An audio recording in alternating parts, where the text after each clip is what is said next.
खाला ने हीर की तलाश में भानत भानत की लड़कियां देखीं, खूब जूतियां चटका आईं, पैरों में वरम आ गया, कमर तख्ता हो गई।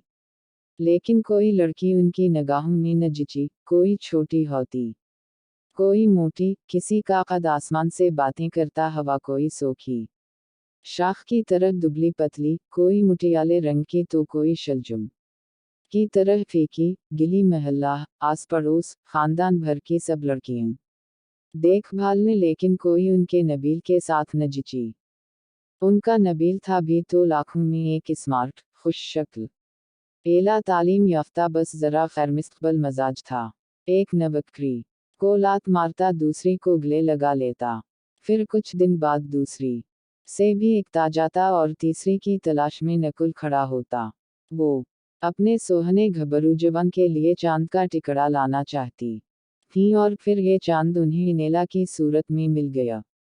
इनेला उनके दूर परे के चचा की पूती थी, दो भाइयों की अखलौती बहन, शक्ल बसूरत और तालीम में खानदान भर की लड़कियों से यकता। उसके ट्रक भर जहेज ने खाला के छोटे से घर को भर कर रख दिया।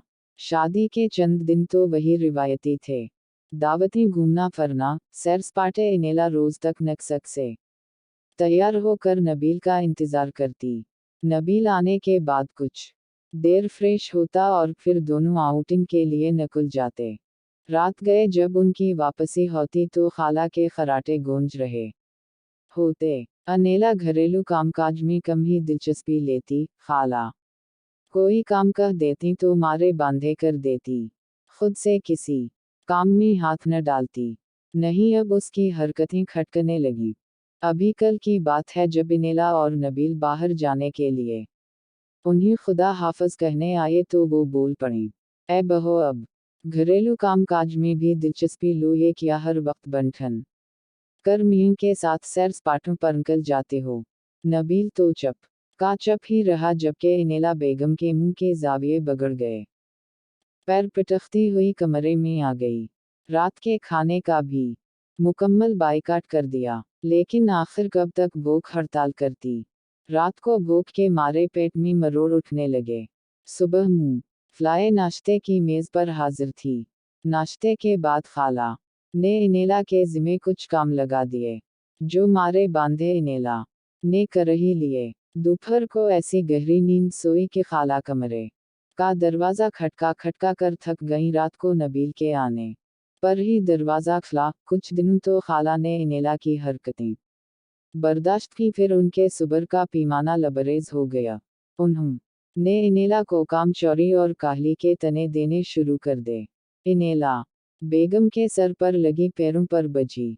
अब उन्होंने भी खाला को दो बदू जवाब देना शुरू कर दिए। अब खाला के छोटे से फ्लैट में वो मोर्का आराई होती कि अलामान अल हफीज। आस पड़ोस के लोग भी उन लड़ाइयों में दिलचस्पी लेने लगे। दाएं तरफ वाली शुबन तो बाकायदा लड़ाइयों का इंतजार करती। जिस दिन लड़ाई न होती वो तांक झांक में लग जाती कि खैर तो है, सास बहू की तबीयत तो ठीक है।